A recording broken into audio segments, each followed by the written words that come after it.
What it means to love, what it means to obey, Pa. It's inevitable, inevitable,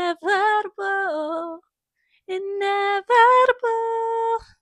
Hey guys, my name is Haley, and we are here to film just a little sit down and chat video about the pro shot of Guy Who Didn't Like Musicals, which just recently came out this past Monday as I'm filming this, and I had some thoughts.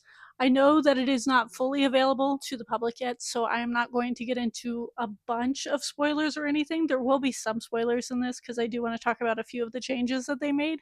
So if you're avoiding all spoilers, or you're someone who doesn't want to know any of the changes before, especially if you're seeing it off in London right now, I know it's opening tonight, and you're avoiding all spoilers. I understand. Come back later. Bye. This is not for you. If you don't care about spoilers, I just want to get into a few of the things that I really like that they changed. I want to talk about Starkid as a whole and like the online theater spaces and making theater more accessible. So stay tuned for that. And yeah, we're just going to do a general Starkid chat. So let's get right on into it. I'm going to preface this by saying I am not someone who was a diehard Guy fan. My personal favorite of the Hatchetfield shows and of Starkid shows is Black Friday. I will say that I have known and been following Starkid since 2009 when they first came out with the Harry Potter musical. So I've been around for a while.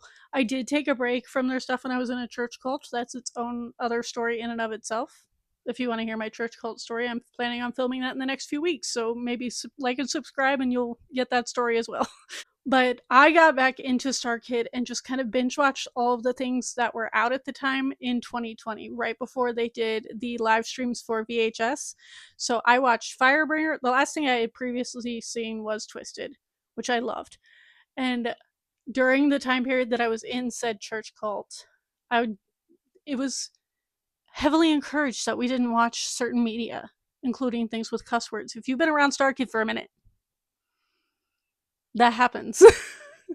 So when I got back into them during the pandemic, like peak pandemic, all of us were trapped in our houses. I watched Firebringer, I watched Trail to Oregon, I watched Guy, and I watched Black Friday all at the same time.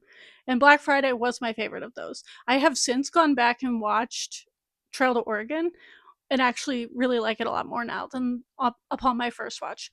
I also went back and watched Guy, but I also recognized that the reason I think I didn't like Guy as much was it felt very disconnected from Hatchetfield, especially during 2020. We were also, and into 2021, we started getting more of the lore of Hatchetfield and the Lords in Black and everything through Nightmare Time. So I feel like going back and doing Guy at the time period that they did was the perfect choice.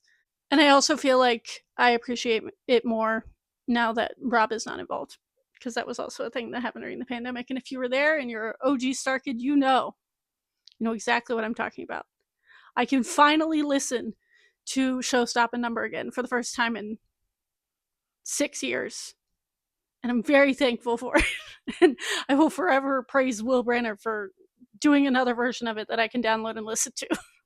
I also love the way they just incorporated all of the things they've done in the Hatchetfield universe over basically since the pandemic. Because Guy at first was just a very much it could stand on its own. We didn't know that it was pokey at the time. We didn't know anything about like really anything about Hatchetfield until Black Friday started to weave stuff in, and then Nightmare Time really solidified that world, and then Nerdy Prudes also really solidified that world. So now that we have all of that knowledge, going back and doing this show, and the way that all of the actors went back into that mindset of those characters was so fun to watch. And like I know a lot of them have said that's literally an actor's dream to be able to go back and play a character that you've played before, but so much better because a lot of Starkid shows are done in the span of a few weeks to months and done very quickly. They like write an entire show within like a year or so, an entire soundtrack, entire everything, do a Kickstarter, do the show for like a month or two, and then they're done with it, and then it gets solidified and put up on YouTube at some point later. And there was a whole actual documentary. So when you buy the digital ticket on Starkid's website, or sorry, the digital download, the digital ticket was from, that's also on there. But when you buy the digital download that just came out, I'll leave it linked down below if you do not have it yet. You also get one of Kurt's documentaries, and he did a whole like hour and 20-minute documentary with the cast, and it's basically the making of how excited all of them were to do this show again. A lot of the experiences with it, like Will obviously being brought into the cast for the first time and being so excited about it. They also talk a lot during that documentary about how Will and, like, I know AJ's not in the show, but Will and Mariah and AJ and all of the people who have done like either Broadway or like regional, like not regional, like touring companies always talk about the vast difference between the way Starkid does shows and how much more fun and creative it feels to them to fill their cup up than doing something like Broadway, where they will like workshop a show for like 10 years before it even like sees the light of day of more than 30 people. And I do think that's what makes Starkid so successful in the spaces that they are and why they've become more and more successful over time. Even in the Kickstarters that they're doing right now for Tomb Quest, Nick and Matt keep talking about how their writing process is so strange compared to other people's. Because a lot of people will like work and like workshop and like do rough drafts of certain things like on the computer now, type it up. But the way Nick and Matt actually work is that they basically say a lot of things out loud, which is why so much of Star Kids dialogue is so precise. I feel like because if the jokes work, they have worked on several people before it ever comes to a page. And I'm also just constantly in awe. As someone who has not done theater in probably a decade at this point, see previous church cult trauma, I cannot imagine the difference it must be coming from like professional theater, for lack of a better term, when it comes to like Broadway and like touring casts, to be able to go to a place where you not only get to create a character a lot of time, obviously in this case with Will as Higgins, he had other Higgins to go off of, but he also very much made it his own.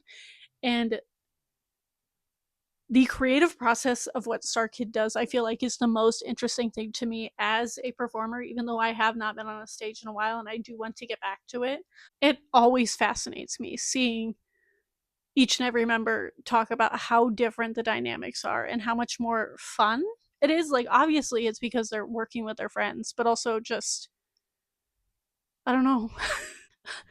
I feel like I'm rambling, but I also feel like I've heard so many of them say this. Like, it's such a big difference between the way Starkid does things and the way like professional theater does things. And I feel like that also probably ties into the idea of Broadway and the West End and all of those like highbrow theater places don't want to give into like making theater more accessible, as in free online.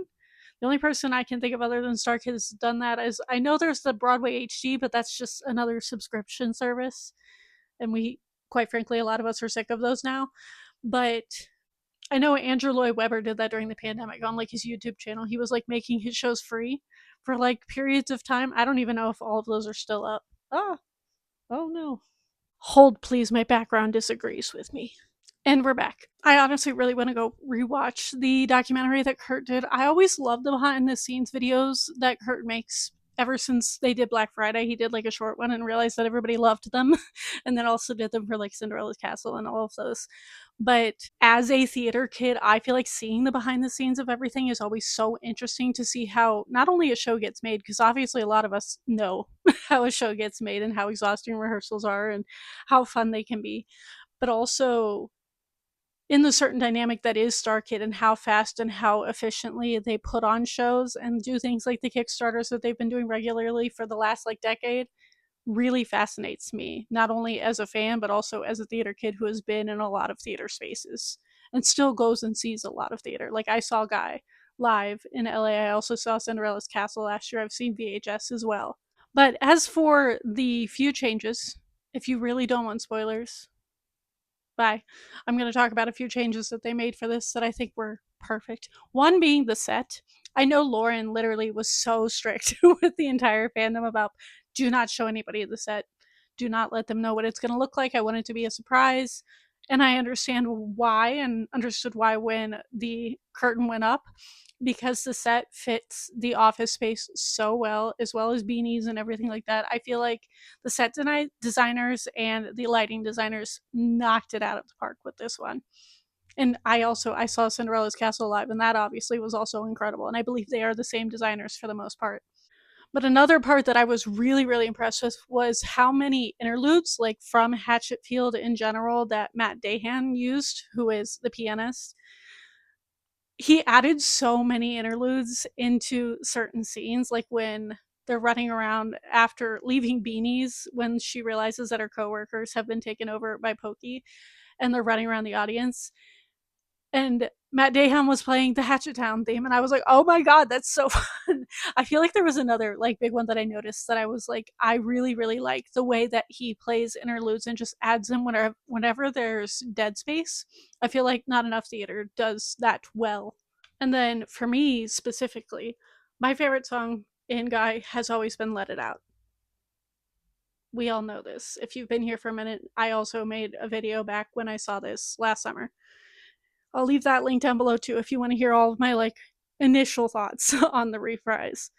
But for me, the part that really got me was one, America's Great Again hits so hard, so much harder, so much differently in 2026 than it did in 2018. That audience was silent for the first time in like 2 hours, and I will never forget it. And then my favorite song is Let It Out. And the addition of Pokey as the meteor, I cannot explain to you how big of a difference it made in that scene, as well as all of James's choreography that he added to that scene, as well as John being very adamant about the fact he's taken so many more vocal lessons since the previous time that they had mounted Guy. And it really showed off in his performance, and I have grown to love that song so much more, as well as Inevitable. I feel like I did not appreciate Inevitable the way a lot of other people did, and I know the fandom in general really does. I know that's a lot of people's favorite song when it comes to Hatchetfield in general, and I feel like I never really understood that until I saw it live, and with all of the set pieces, the way Lauren had all the set pieces and flies dangle from the top, the way everybody choreographed in that scene that James did such a good job with. I love a non-happy ending, which is why I love the Hatchetfield shows. I love the twist of Emma not realizing that Paul is part of it, and that it is implied that the apotheosis has evolved and can make it out past the military and everybody who had cordoned off Hatchetfield into Clivesdale, and obviously now they're planning to take over the world with it. I love that idea as a concept, and to see it put into theater and with the horror aspects and the multiverse aspect, that's also a thing that I really, really love in any form of media. It's one of my favorite things to happen in books and movies, now in theater. I've never seen it done in theater with a multiverse outside of Hatchetfield. And speaking of multiverses, slight off topic. This is the first time Starkid has ever really had to use their understudies, and I know they learned their lesson from Black Friday and even the last mount of Guy when Nick had to go on, or when everybody got sick during Black Friday. But I believe it was the weekend after I saw the show. There was one show, it was the weekend they were planning to film, where Kurt had to go on as Paul because John was sick, and then Mary Kate had to go on for Mariah and play all of Mariah's characters. And there's part of me that's so glad I got to see the original cast, and there's a part of me that yearns for I need to see that. I also know they had James go on for Corey, and that was a planned thing that they just didn't tell us until like the last minute because Corey was not going to be there for those shows. But I cannot express to you, especially with the clips that we got in the documentary that Kurt did of Kurt as Paul. I remember hearing on Twitter long before we ever had footage of it of the technical difficulties they had with the beanies scene where he's going, "Please God, I just want a black coffee," and like the thing didn't come out, the flies didn't have, like there was technical difficulties. And I remember everybody being at that show talking online about how well Kurt handled that scene and how funny it was and how fantastic of a Paul he was. So I'm asking Kurt Mega, if you ever see this video, please give us at least the clip of you singing Inevitable. I know there was clips of that on your Instagram. I need them. But I also would just love the entire pro shot that I know was filmed of Kurt and Mary Kate as their understudy selves playing for Mariah and John, because I feel like that's such a fun thing that happens in theater. And because a lot of theater is not recorded, it is very rare for there ever to be a recording of understudies anywhere. And I feel like it should have been like a Kickstarter reward or something, because I know that it wasn't planned, and that's probably why it wasn't. But I would probably spend a lot of money on those things. I'm not gonna lie. I also, the concept of Starkid, this tiny ass little theater company from Michigan, back in 2009, that I found on a redacted forums of a very popular book series that we no longer speak about. Being on the West End and opening this show on the West End makes me want to cry, because I cannot imagine being those actors. I also cannot imagine how much it feels as their hard work has paid off with something that big happening. A full blown remount, not a concert. They've been doing the Starkid in it for years. An entire show running on the West End, right between like Hadestown and Les Mis. That's crazy. I'm so proud of everybody involved in that. And I know they're so excited. And if anybody from Starkid ever sees this, I beg of you to give me a remount of Black Friday. Black Friday is my soul show. It means so much to me. And I feel like it would make sense logistically and logically to do it within the next few years. Even if that means we don't get the Miss Holloway storyline that I know is in the works for whatever the fourth Hatchetfield storyline is supposed to be. I know that they've been teasing that off and on. I think they're going to tease it more in the live stream this weekend. I think Will would make an excellent Ethan, as well as any other parts that they need him to play in Black Friday. And I also cannot imagine how much they could do with a bigger budget for that show, because Black Friday was also a very low budget show alongside Guy Who Didn't Like Musicals. And as my fan favorite show, I will find a way, no matter how broke I am, to find the VIP tickets for that. I'm speaking that into existence now. But yeah, those are all of my thoughts on the Pro Shot right now. If I have more to say, I'm sure this will not be the last Starkid video that I make. I do not think I'm going to have the funds to go see Tomb Quest this summer, and I'm so upset about it as somebody who's been seeing their shows live for the last 2 years for the first time finally, that I've always wanted to do in the last 15 years. I'm devastated that I cannot make it out to LA this time, just simply due to the state of the world and the finances. But they just got their original budget fulfilled today, and I'm very much looking forward to seeing all of the behind the scenes and the Pro Shot when it eventually comes out, probably a digital ticket. I just wish Starkid all the best. I cannot imagine how grateful they are and excited they are to be out there on the West End, and to think that all of that happened because they took a risk starting up all of the Hatchetfield stuff, and it paid off for them, because I know Guy was a reset for Starkid from all the parodies they were doing to more original content, as well as creating a whole universe behind it. I love everything that has come out of the company in the last 10 years, and I will probably be here for another 10 as long as they keep doing it. So here's hoping. I hope you all enjoyed this. If you have anything to say, please leave something in the comments down below. If you have nothing to say or you don't know what to say, please leave me the asteroid or the blue heart emoji for Pokey in the comments. But thank you all for watching, and I will see all of you guys next time.